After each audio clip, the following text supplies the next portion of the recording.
علیک. خب قراره امروز بریم ببینیم که هر انیمه ما رو یاد چه چیزی میندازه. شما هم تو کامنت ها بگید. برای انیمه اول وان پیس برای این کسایی که وان پیس رو ندیدن از ترس 1000 قسمت بودنش، مطمئنا اولین چیزی که بعد از شنیدن کلمه وان پیس میاد وای وان پیس 1000 قسمت. خب بابا آدمه چی بگم والا، نگاه کن وان پیس خوبه، ولی برای من وان پیس فن، منم البته از 1000 قسمت بودنش میترسم، با مانگا رفتم جلو ترسم ریخت.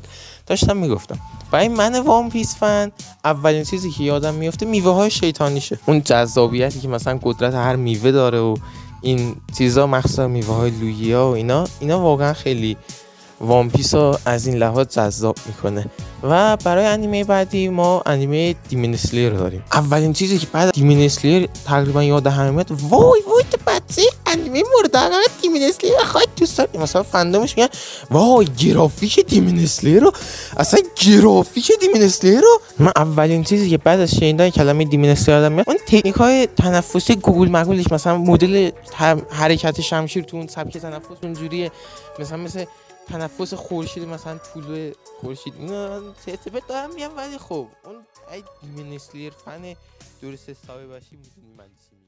انیمه بعدی انیمه سولو لولینگی که الان خیلی هم هایپ هم براش مثلا پخش میشه، اون اتفاقاتی که الان مثلا برن اون جزیره که مورسا توشن اینا، من مانهاواشو خوندم میدونم آخرش میشه، ولی باز هنوز هایپ انیمه‌ش هم و دلیل خاصی هم نداره. اولین چیزی که من بعد از کلمه سولو لولینگ، یعنی آره دیگه اسم انیمه سولو لولینگ میاد تو ذهنم، شکارچی چا هستش. گفتم دلیل خاصی هم نداره، ذهنای مریضتون رو برید درست کنید.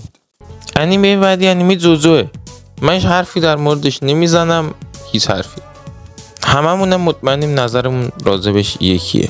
فقط یه سوال از اونایی که جوجو دیدن، این کاراکتر پارت 6 من آخر نفهمیدم زنه یا مرده، اینترنت رو شخم زدم نفهمیدم، خواهشم برای من شفاف. خب امیدوارم تو این چند دقیقه بهتون خوش گذشته باشه. لطفا تو کامنت ها بگید که هر کدوم از این انیمه ها شما رو یاد چی میندازن، و اگه استقبالتون زیاد باشه و حمایت کنید پارت بعدش هم میذارم. لطفا انیمه های پارت بعد شما بگید، و اینکه ساب کن بهم انرژی بدید مشتی.